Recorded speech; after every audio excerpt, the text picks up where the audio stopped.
Денят 19 февруари. На този ден, преди 135 години, край София е обесен Васил Левски. Васил Иванов Кунчев Левски, наричан още Дякона или Апостола, е роден в град Карлово на 18 юли 1837 година. Учи в родния си град, а след това в Стара Загора. През 1858 година с помощта на вуйчо си Василий, Левски приема монашеството под името Игнатий и година по-късно става дякон. На 3 март 1862 година под влияние на идеите на Георги Сава Раковски, Васил Кунчев заминава за Сърбия и постъпва в Първа българска легия в Белград, като участва в сраженията за Белградската крепост. В този период получава прозвището Левски заради проявената храброст и ловкост. След разпускането на легията, Левски се присъединява към четата на дядо Илио Войвода.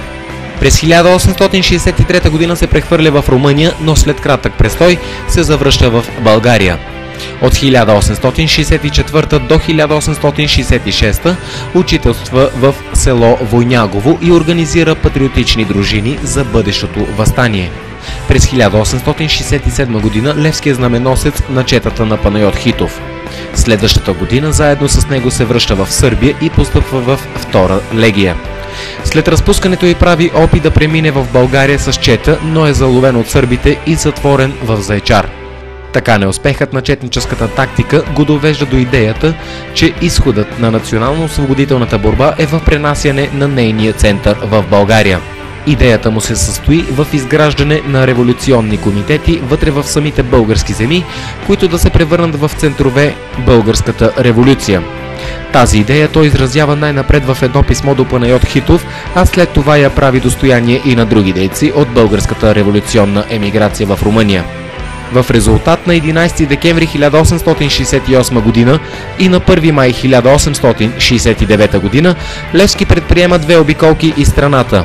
За първата си обиколка той получава известна материална подкрепа от българското общество в Букурещ, а за втората бил подпомогнат от либералната група Млада България, която го снабдила и със специални прокламации на български и турски език, издадени от името на привременно правителство в Балкана. На 26 август се завръща в Букурещ, за да участва в създаването на Българския революционен централен комитет, но тъй като идеите му са неприети от революционерите в Румъния, на 26 май 1870 година Левски напуска Букурещ и се завръща в България с цел да организира и изгради мрежа от революционни комитети. Успява да привлече за свои помощници редица революционни дейци, като Христо Иванов Големия, Тодор Пеев, Младенов, отец Матей Преображенски, Драсев, Атанасов Арабаджията и други. Функциите на Централния комитет или така наречените привременно правителство възлага на Ловешкия комитет. За връзка с емиграцията в Турну Магореле е създадено задгранично правителство. Успехите на Левски в изграждането на революционната организация променят отношението на Българския революционен централен комитет в Букурещ към него. През 1871 година от Румъния са му изпратени като помощници Ангел Кънчев и Димитър Общи. С изградената вътре в страната революционна организация Левски застанал изцяло в подкрепата на Любен Каравелов и неговата борба против привържениците на либералното течение в Българския революционен централен комитет.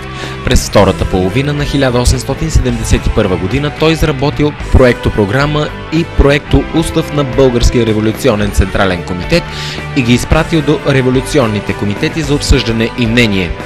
По негова инициатива в края на април и началото на май 1872 година в Букурещ било свикано първото общо събрание на Българския революционен централен комитет, на което Левски получава и специално пълномощно за действие в българските земи.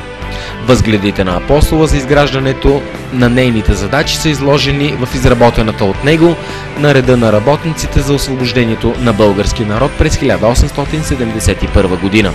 В уводната част е формулирана целта на организацията: с една обща революция да се направи коренно преобразование на сегашната държавна деспотско-тиранска система и да се замени с демократска република. На същото това място, което нашите прадеди със силата на оръжието и със своята кръв са откупили, в което днес безчовечно безнеят турски кесаджии и еничари, и в което владее правото на силата да се издигне храм на истината и правата свобода, а турският чорбаджилък да даде място на съгласието, братството и съвършеното равенство между всички народности.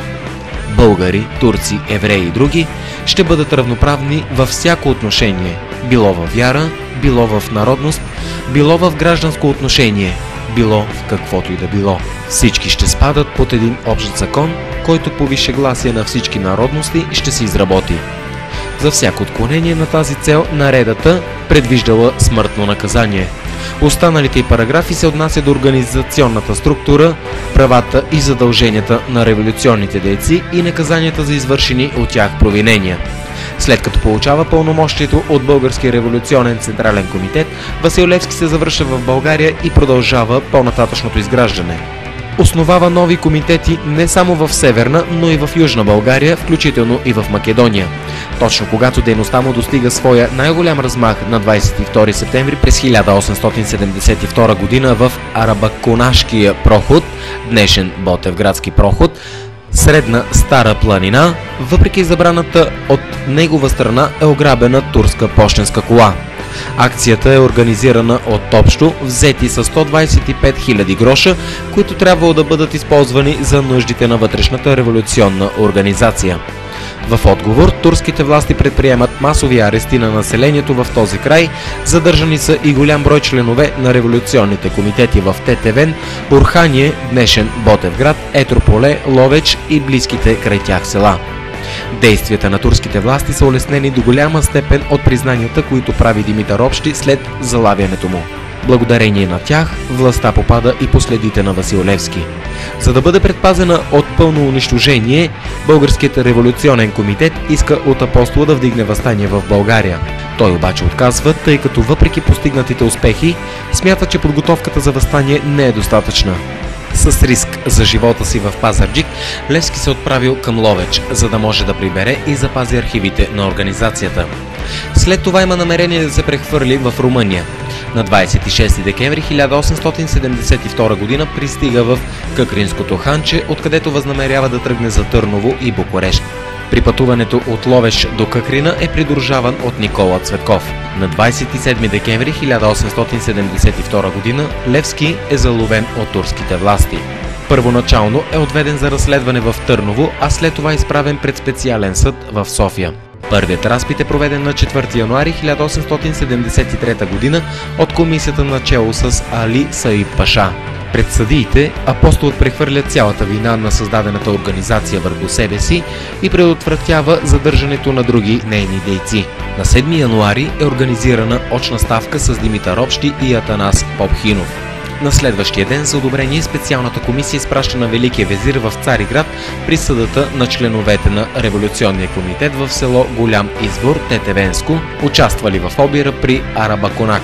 В края на януари и началото на февруари група комитетски дейци от Черпанско и Старозагорско замислят план за освобождаването на Васил Левски. Под ръководството на Атанас Узунов се подготвя чета, която трябва да спре влака за Одрин и да освободи Левски. Замисълът не довежда до съществен резултат. Левски е осъден на смърт чрез обесване. Със специална султанска заповед на Абдул-Азис, смъртната присъда на Апостола е потвърдена. Васил Левски се налага като лидер, идеолог, организатор и ръководител на българското национално освободително движение. Убеден демократ, Левски вярвал в силите на българите сами да извоюват своята свобода, защото който ни освободи, той ще ни зароби. Проповядва идеята за своята чиста република, за общество и държава, в която всички да бъдат напълно свободни там, където живее българинът, в България, Тракия, Македония.